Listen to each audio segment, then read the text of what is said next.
Hello. Oh. And welcome into another episode of Farm to Fame. I am Kelsey Wingert. That is Peter Moylan. That is Maddie Mass. It is late. It is early. 8 o'clock in Eastern time zones, and Peter is still in Australia. Correct. And it's a different time, very different time there. I'm in the future. How is everybody? Peter, how are you? Oh, well, today's day game, Kelsey. What? Game day. I can't even speak. I'm that excited. We're having a little issue with, I don't know if you guys have heard of this new disease. It's called COVID. And it's reached Australia. So we're having a couple of issues. They're cancelling sporting events all over the place right now. So I'm hoping that we're not one of those. But my roster's been hit a little bit, but adapt and move on. Adapt and move on. That's great. Thank you. How are you, Kels? I am good. I had a very busy day, ran a lot of errands, but I'm glad to be here. I'm glad to be here, and I'm fired up to talk some ball with you men. I have a question. When you say I ran some errands, I thought you said errands, and you just got a running group with a lot of errands in it, and you guys were just running, and you Aaron were just Carter specifically only running is the with only errands. Aaron, only Carter. Hasn't he had run into a couple of tough years? The whole Carter family, you're not up with it? No. Okay. Well, from what I understand, they've I'm had a a bit of a sports rough person. run. Can't name the Well, I can name the Kardashians, but I have a hard time if you line them up in front of me and you say which one's that. That's because they've all morphed into the same person. That's why. Yeah, but like at any point in this whole Kardashian era, I just could never do that. Well, Khloe now looks like Kim, so you can't pick them Yeah, apart. I do know that. I don't know if you guys, well, I know you two have, but to our farmers, I don't know if you guys have really taken a look into the rookies that we're going to be seeing next season, specifically in the AL. The NL is like not as exciting, but the AL will fire you up if you look into some of the names that we're expected to see debut and expected to make a really big impact for a very long time. So today, we've had a crazy day and we've called an audible and we're drafting 2022 rookies. Ooh. To give you guys a little preview into our Rookie of the Year segment next year, some of the names you'll be hearing. So we are going to, the three of us, we're going to have 3 rounds. The 3 of us are going to draft. Maddie's going to do that random generator picker thing. It's all bullshit. Yeah, you're the only one who hasn't won. If I don't go first this time, it's still bullshit. If you win today, I'm going to think it's fake. That's too perfect for all of us to just win. But there are no rules. We're just going to draft like who we like best, both leagues. I love it. And let's get into it. Oh my God. It's not a thing. It's not a thing. Maddie. It's Show the receipts. it's me, Kelsey, Peter. I'm out. I feel like that's good because you'll have the Okay. first wraparound. Yeah, great. I get 3 and 4. The wraparound's probably good. Okay, Yeah. Fine. Well, I can't pick until you guys both pick. So whatever. Let's go. I'm better now already. I know I'm not going to get my first pick. I don't like getting 2 because you never get a draft back to back. I'll trade up right now. Can I have a question? I know that we're winging this, but can I ask a question that dictates who would win the draft? Are we picking guys and then like whoever picks the people that eventually win Rookie of the Year win the draft? Well, yeah, I mean. Wait, I was reading the text that you just sent us, and it was just literally a picture of the receipt that Maddie won. He comes with receipts. I've always said that. He comes with receipts. So what were you just saying? How do we judge who wins effectively? I'll pick. Am I trying to draft the There are no rules. You draft who you want to draft. The people can decide. I'm this is what my mental is thinking about right now. Mm. I'm trying to pick who I think has a chance to win either NL or AL Rookie of the Year next year. And I'm going to base my first pick on who I think is the favorite of this bunch. Fair. So we're trying to get it so that the AL and NL Rookie of the Year, we have drafted that player. Could you imagine? Can you imagine in 9 months when I've done that? Oh, it's going to be so cool. I'm a first half team. So with the first pick, I say this all for a reason, and it's because I think that there are better players in the AL, but the NL has a much wider gap. So I'm going to like hedge my bets.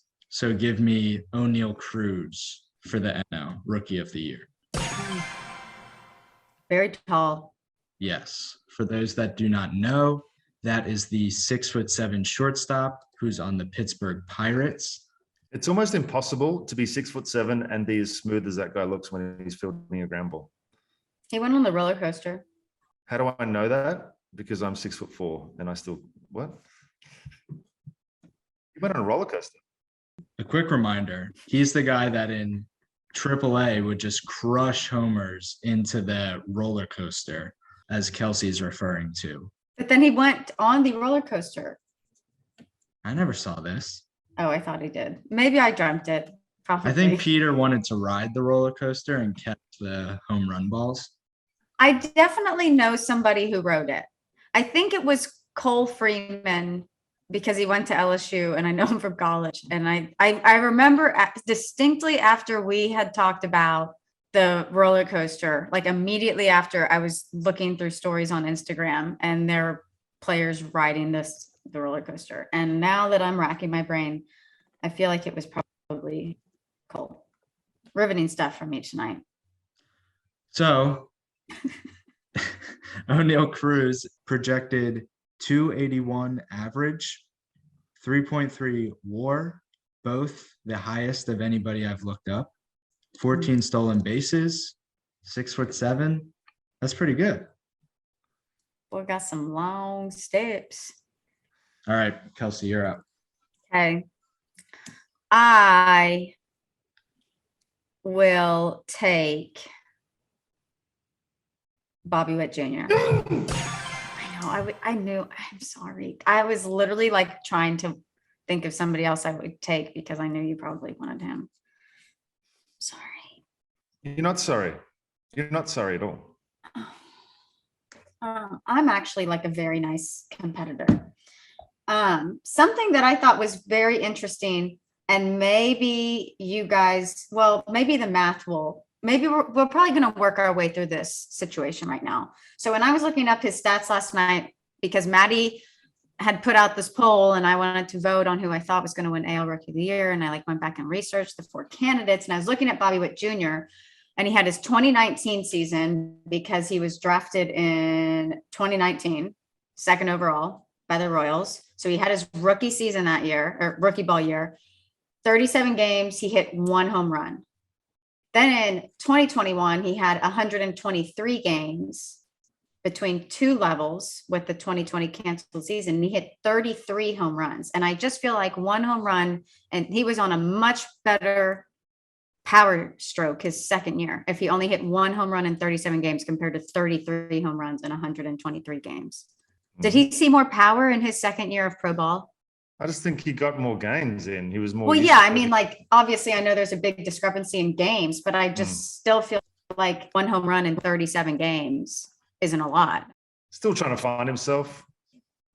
But like, was that when people would talk about, I mean, we talked about him a ton when the year started because you had all your Royals people telling us, or telling you that he's going to be really good. They still talk about him like he's the greatest player that's ever come across. I just think 37 games would have been his first year in pro ball. Yeah.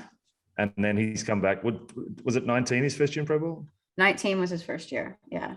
And then 2020. But so there were no big talks out there about like he came back in 2021 and really found power. I just think he became the player that he was the number 1 draft pick. He was always, well, their number 1. So he very was true. That was a very fair point. I apologize for correcting you. So he was going to be he was always going to be the stud. But I just rely on the opinions of Whit Merrifield, who I love, and he tells me that he's the greatest baseball player he's ever seen. So, And if anybody's going to be able to judge it, it's going to be him. They both have Whit in their name. Your turn. My turn. Okay, I'm going to go with Detroit's future first baseman, Spencer Torkelson. I think if you look at his projections, he's projected to hit more homers than Bobby Witt Jr. And I think between 3 levels last year, he put up 30 homers and hit 267 in 121 games. I think he's going to have the legend that is Miguel Cabrera that's going to be offering him advice on a daily basis. And I think he's going to have a season for the ages. And I think he's going to win the Rookie of the Year. My wraparound pick, you call me crazy, but I'm going to go with Cade Cavalli. Wow. That's kind of a smart pick if you are trying to like get your foot down in the NL Rookie of the Year. Correct. Wasn't expecting that though. 175 strikeouts over 123 innings in AAA this year. Part of the big three, as we know. But I think he's the Nationals' #1 prospect, but he's a starter, and I think it's tough for. I wanted to go with a reliever, but I think it's just so. You look at what Class A did, and he barely got a mention in the Rookie of the Year stuff. So it's like you've got to be almost perfect as a closer, as a reliever, to get up the top of the Rookie of the Year voting. Yeah. So I think as a starter, you got more of a chance to win it. I think that's my value pick. How do we feel about that?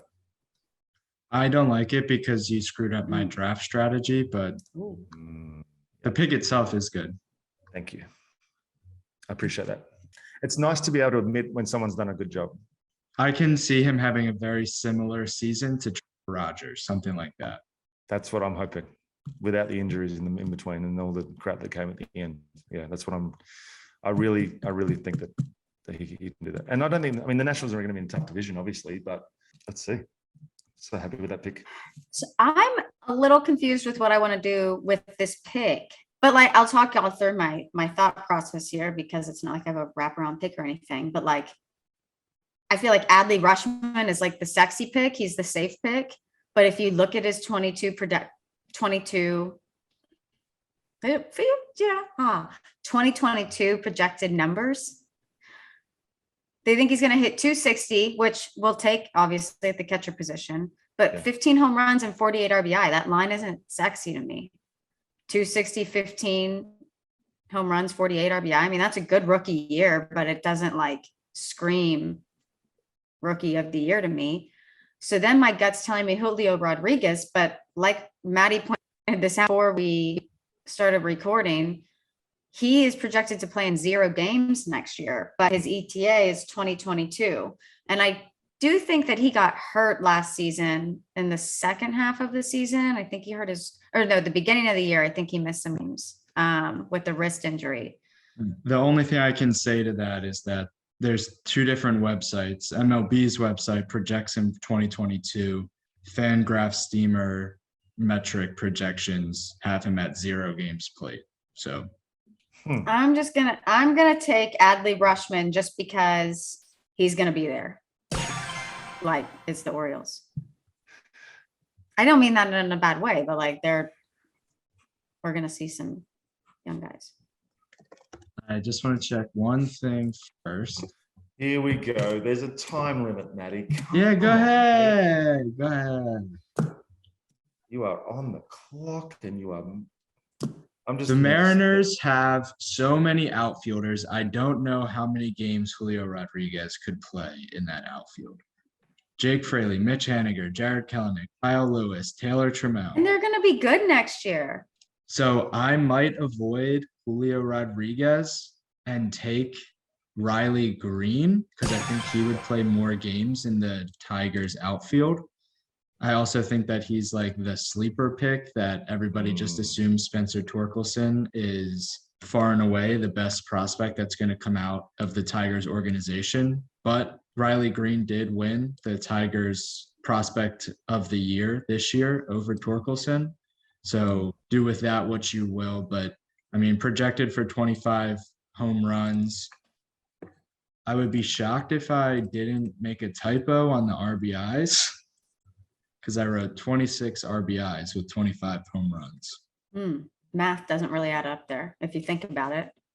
That'd be a really weird season. Impressive.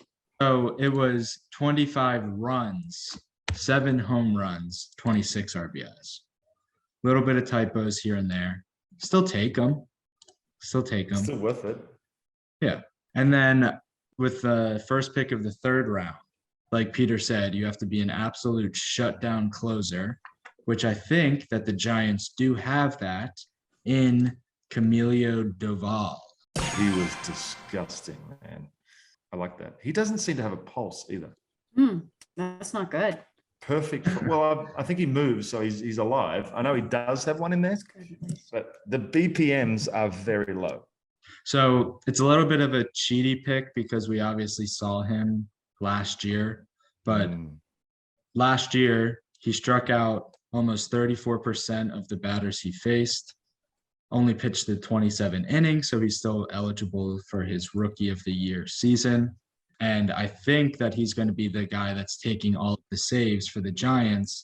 How many games did he pitch in this year? This says 29 games. And what was his ERA? 3 ERA. So I just think with a little bit of experience under his belt, I think he's going to perform really well. He came up clutch in the postseason, despite the fact that they didn't get past the Dodgers. And wow, with being on the Giants, if they can win, even 90 games compared to their 107 or whatever from last season, he's going to be in the position to have a lot of save opportunities. So hopefully. Love it, Maddie. Was he mostly pitching in like 7th and 8th innings? He was closing at the end of the year. I mean, he only had 6 save opportunities in 2021. Yeah, he was closing at the end and of the he pitched in 29 games. So yeah, he worked his way into the closer's role. Love that for him. Do y'all think the Giants are going to be good next year? I didn't think they were going to be good this year, and they made me look like an asshole. That's why it's interesting. Yeah, I do think they are. Give me your NL West take. Oof. It's hard right now because it all depends on what moves are made. But if the rosters were to stay how they are and nobody adds anyone, I don't even know. Everybody has to add someone. Everybody's missing pieces. So the Giants and the Dodgers both lost some major pieces. Yeah, but they will also, the Dodgers, are going to go and replace whatever holes they have with big money ticket items. Maddie, what do you think about the West? I think it's the Dodgers to lose. The Padres are going to be obviously better this year, but you heard a lot of infighting in that place, between managers and front office and players and some players and other, it just felt like it was dysfunctional. They look like I was all in on the Padres at the start of the year. They have Bob Melvin now. Yeah, I know. Yeah, but I'm not saying, is Bob Melvin going to be the reason that they're able to turn it around? Trevor Plouffe loves Bob Melvin. Yeah, that's what everyone that's played for Bob Melvin loves Bob Melvin. The same with Buck Showalter. I honestly think that those two guys are going to have a real impact on those two teams. I think it's going to be noticeable, the difference in managing styles and the effect that it has on each team. Yeah. I can say that now because I'm a manager. You are? No big deal. First game tonight. Are you ready for did you make a pick already? I am making my pick right now. And I'm in another crossroads that I'll explain to you again. I feel like I need to take somebody from the NL because both of my picks have been from the AL. Or I could go all in on the AL. But with the NL, CJ Abrams is the highest ranked prospect in the NL on MLB's top 100. CJ Abrams had that big knee injury last year, missed second half of the season, went to the Arizona Fall League. Everybody was amped because nobody was really expecting him to be able to go to the Arizona Fall League. And then I don't think he played a single game, got a single. You were particularly amped. Yeah, because this is a guy, he's the 6th overall recruit in all of baseball. And he missed the second half of the season and he has a 2022 ETA. And then you don't think we're going to see him at all. And then he gets put on the Arizona Fall League roster. And it's like, oh my gosh, this is a guy we could see next year and we finally get to see him play again. And then he never played. And I was very disappointed in that. It sounds like you were. And I just I don't know how many games he'll get next year up because I don't think he's going to break opening day. He finished the season in AA. Anyway, so with all being said, I will select a flyer because I want somebody from the NL, and I'm going to take, it's not a hot pick. It's going to take Brennan Davis, but Julio Rodriguez is just sitting here staring at me on my draft list, and he's still available. You got some decisions to make before. Maddie, do I go all in on the AL or do I take an NL? I can relax because you're not picking my pick. So I just know That's that. good. I think if I were you, I would be drafting Julio Rodriguez. The value of a third round Julio Rodriguez is. If I draft Julio Rodriguez, I'm going to have the number 1, the number 2, and the number 3 overall prospects. And you've got a good chance of winning then. Let's just do it for for the sexy pick. Just that you do the sexy picks because, I mean, let's be honest. If I do sexy picks, they just Too get much. lost on me. Yeah. They get lost on me. Too much sexy. Yeah. I like that pick, but I'm going to go with another. This is a value pick because I feel like you guys have missed the boat. We've gone very hitterish. We've been very hitterish in our picks. And I'm going to go with a little disappointing 2020 in the big league level, but had a great 21, sorry, in the minor league level. Let's go ahead. I'm going to go with the Angels number 4 starter. Ooh, was not expecting that. Was expecting you to go Shane Baz there. Reed Detmers.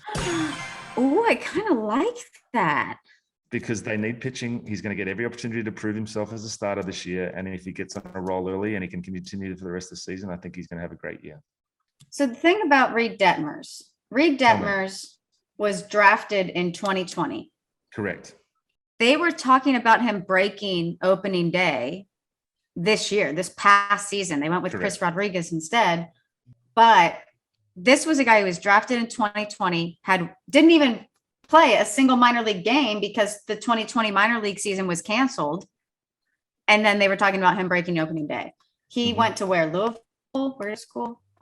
University of Louisville, yes. Yeah, 10th overall, 2020, and almost cracked opening day. So I think that is a good pick. What did he? So he had 14 starts across 2 levels with a 3.19 ERA. He only pitched in 62 innings, but that's the one thing that concerns me is that he may not get to the innings amount that he would like to qualify for the rookie of the year. But I mean, 10, 15 good starts next year, probably going to take 20. But so left on the board was Tristan Cassis, Joey Bart, Shane Baz, Richie Palacios. Oh, probably should have taken him. That's our guy. Josh Young, Brennan Davis, Luis Campusano, Hunter Green, and also to recap, Team Matty Mass, O'Neill Cruz, Riley Green, Camilo Doval, Team Moylan, Torkelson, Cavalli, Reed Detmers, Wingert, Bobby Witt Jr., Rushman, Julio Rodriguez. If our teams were to play a 3-on-3 tournament, mine would win. Just saying. The pitcher. Yeah, it's tough. Kelsey would be in a tough spot. No pitch. Okay, let me ask this question. Put up a lot of runs though. If we went on 3-on-3 basketball tournament, which 3 baseballers would win? That's the question. And I think I've got that one. You, for sure. Up. Thank you. Are we forgetting I have O'Neill Cruz? It's true. He could be the big center. I mean, You're right. yeah, but Cade Cavalli's only 3 inches shorter. Reed Detmers is a unit, and Spencer Torkelson is Spencer Torkelson. You know? Okay, we are going to interrupt this episode because DraftKings, we're always talking about DraftKings. They are people, they are OG JOMBOY media supporters, but it's like crazy to believe that the NFL season, I feel like I didn't watch like 1 second of football. It went by so fast. And we're already in the playoffs, and DraftKings, which is now officially available in New York, baby. Let's go. But they are offering new customers. If you bet $5, wait, what is this? Bet just $5 and you can win 280 in free bets if the team just wins. Yeah. That's it? Yeah, crazy. Oh, okay. Yeah. So I guess you put in $5 and pick a team to win. So like, probably the Chiefs, You can win 280 in free credits. So that's on any NFL playoff game. So we just told you that it's officially available in New York, which is very exciting for JOMBOY Media. But if it isn't available in your state yet, you still have something to play for through the NFL playoffs. So everyone can play for those huge cash prizes with DraftKings daily fantasy football contests. And they are giving all new customers a free shot at millions of dollars in total prizes with their first deposit. So download the DraftKings Sportsbook app now using the code JOMBOY to get 56-1 odds on any NFL team. If you bet just $5, you win 280 in free bets if that team wins. That is promo code JOMBOY at DraftKings Sportsbook, an official sports betting partner of the NFL. I literally cannot believe that the NFL is already in the playoffs. That's nuts. I feel like this was like a quiet season. Yeah. I agree. Well, DraftKings, we love you because they support JOMBOY Media in every facet. And we got to do a lot of cool things because of them. 56-1 odds. Okay, let's get you back to the episode. Man, y'all, I'm kind of fired up about the Tigers next year. Do y'all think the Tigers will make the postseason? Do you think I wanted to know if you think the Detroit Tigers and the Seattle Mariners will make the postseason in 2022? I think, where's the competition going to come from for the Detroit Tigers? Is it going to come from the Kansas City Royals? Is it going to come from the Chicago White Sox? Is it going to come from Minnesota Twins? It's going to come from the White Sox. Okay. So I think the Royals are going to be more improved as well. So I don't think it's going to be the division that it has been. Yeah, I think the White Sox will win the division and Detroit and Kansas City will be kind of like, I think Detroit will end, I don't know. I think we're trying to predict on, it's a tough job to predict right now. I mean, let's be honest. We don't know who's going to do what's going to happen. I mean, the format could change. We could have 8 playoff teams. So we could have 8 playoff teams. The Tigers got Baez. They have Casey Mize, Tarek Skubal, Akil Baddoo. They'll have Spencer Torkelson, Riley Green. There's somebody that I'm like missing that was there that like we talked about last year. Eric Haas. Short King. So the Tigers finished at 77 wins last year. Torkelson, Green, they have another prospect that should be coming up as well. Erod, Javi Baez. Do those guys make up an additional 13 wins to get them to around 90? And I think that is, So I do too. Okay. Mariners. 20-year postseason drought for the Seattle Mariners. I wanted them to somehow sneak into the playoffs this year. So the Mariners now have Adam Frazier, Robbie Ray. We're hoping that Kelnick makes a step forward again next year because he was kind of a weird year. Then you have Julio Rodriguez up there. Do they have any pitching? Well, they just got Robbie Ray. Kikuchi's a free agent. They have Logan Gilbert, Chris Flexen. They need another pitcher. Justice Sheffield. Oh, there's also Taylor Trammell over there. Abraham Toro, who went on a pretty good stretch last year. So they're going to need to go and find one more starter, maybe, I think. Like a good one. Yeah. Like a name. Except if you guys look at the top remaining free agents, once the lockout is lifted, it is not a good starting pitching market, really. It's like Greinke and Carlos Rodon are like it. I mean, and Kershaw. Is Kershaw signed anywhere yet? No, they can't. So Kershaw, Rodon, and then Kershaw's Greinke. Going to go to the Rangers. So yeah, he was sitting courtside with. He was sitting courtside at the Mavs game, and I can't remember who he was with. But yeah, I mean, Kershaw is ranked the 6th top remaining free agent, and that's the first pitcher listed. There's a few relievers that are definitely available, but there's just there's really. I mean, Kenley Jansen's out there. There's some good relievers available. Yeah.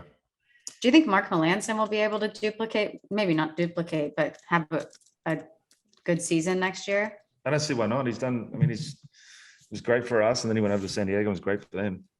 I don't see anything stopping him. Who do y'all think's in the World Series? And it's so hard to predict right now. I know. Who's in the World As of Series? right next year? now, I'm going to go Braves, Juicy. Rangers. Whoa. Was not expecting that. They've shown they're going to spend cash. I They're mean, primed to spend.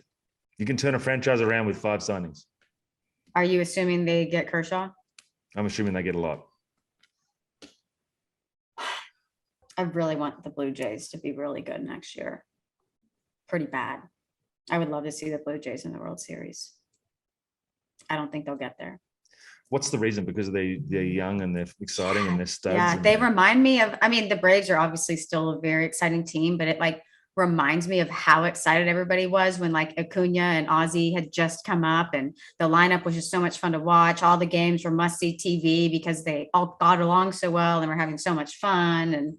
And I love Canada. Is that an ad, road trip? Also, while we're here, it's Toronto. It's not Toronto. The second T is silent. It's like Atlanta. I'm sorry. Is this the official word coming from the Canadian government? It's Toronto. It's sorry. Okay. I'm Australian. Mm-hmm. So I have trouble announcing and enunciating words as it is. Okay. You're going to make me try and Oh, I'm not specifically calling you out saying that you say Toronto. I do say Toronto. Oh, this is just general me speaking to the world. I don't know how you say Toronto. I mean, now I do because you just told me, but I didn't, that was not pinning you. You also say chunk it. Yeah, chunk it. Let's not get into that. Why don't you chunk us into Aussie Lingo, baby? Nutty. Has he done that one before? Have I done that one before? Possible. Oh my God. Now I'm repeating Aussie lingos. Now we're in real trouble. No. 2,000 years later. Fit. He's fit. So fit. That's English. You've been watching Love Island English. Oh, fucking hell. He's so fit, innit? Isn't it? Innit? INNIT. Okay. Dax. Is it an X? DAKS. Scooters. Whoa, I was going to say skateboard. Whoa, What? say it. Say it. I'm saying It's it. trousers.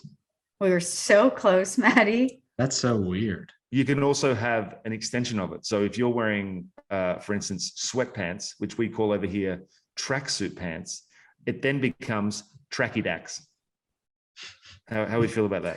So we're not wearing tracksuit pants. We're not wearing sweatpants. We're wearing tracky dacks. Is there a difference between tracky dacks and sweatsuit pants? No, just the name. But they're the same thing. You can just, it's interchangeable. Well, we call, if you're wearing a pair of sweatpants, we call them trackies. If you have a full sweatsuit on, you're wearing your trackies. I got my trackies on, mate. I'm comfortable. Trackies would be like yoga pants and a sweatshirt. My uniform. Correct. So Those that's are the rules. trackies. And then you can go tracky dacks, which is The same thing as training Sweatpants. sweatpants. you're wearing sweatpants if you're wearing tracky dacks. No, what was the other thing you said? Training. What? There was another word that you said for sweatpants. Training pants. Tracksuit pants. Tracksuit pants. Because you wear them to the track. Tracky dacks. They're the same thing. Oh, he just froze on the biggest cheese. Yeah. Man, what a smile from Pete. Look at those knockers. There Are he you back? is. Yeah. So tracksuit pants, tracky dacks, and sweatpants all have the same meaning. But when you say, I'm throwing my trackies on, mate, doesn't it sound very Australian? Yeah. I love how much y'all say mate to each other. All the time. Yeah. And we swear a lot at each other. Mm.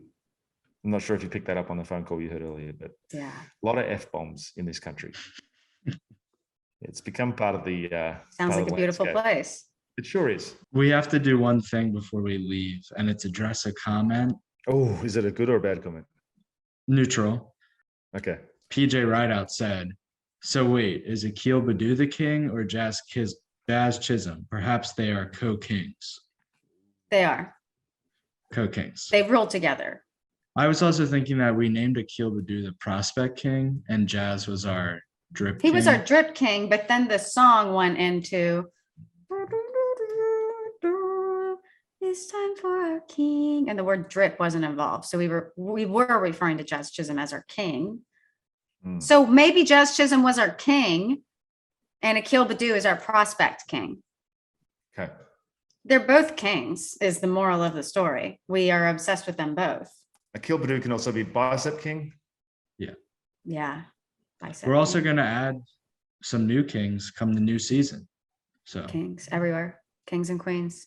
Can you imagine, like, obviously we're going to build up a database of people that we talk about from year to year, but the people that we're speaking about this year are going to be superstars in 3 years.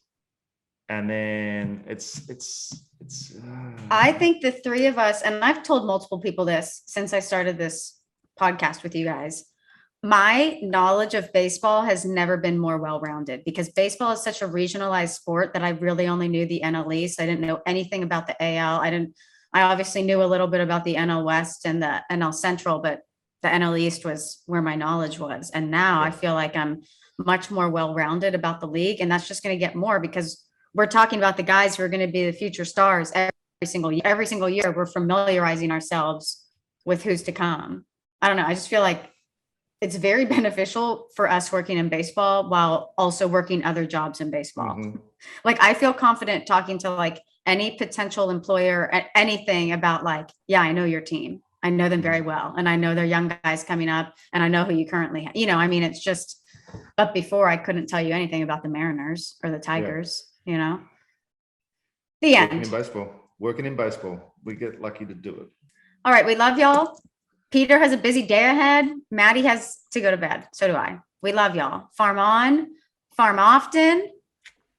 Thanks for watching. Thanks for listening. We love you. See you next Wednesday.